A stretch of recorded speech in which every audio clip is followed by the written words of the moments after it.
இன்றைக்கி ரொம்ப சூப்பராக ஒரு முட்டை கிரேவி சப்பாத்தி நான் பரோட்டாக்கு சூப்பரான காம்பினேஷனாக இருக்கும். ரெஸ்டாரண்ட் ஸ்டைலில் நல்லா ரிச் அண்ட் க்ரீமியாக இருந்தது. கண்டிப்பாக ட்ரை பண்ணுங்கள். டேஸ்ட் ரொம்ப நல்லா இருந்தது. அதுக்கு 4 முட்டையை நல்லா வேக வச்சு அதை இந்த மாதிரி சைடில் கீறி எடுத்து வச்சுக்கோங்க.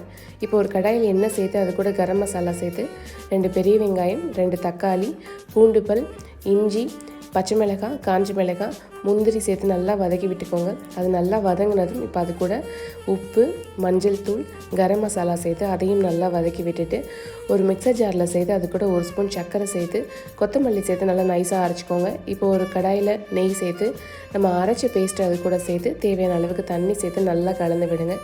இப்போ வேக வச்ச முட்டையை அது கூட சேர்த்து நல்லா கிளறி விடுங்க.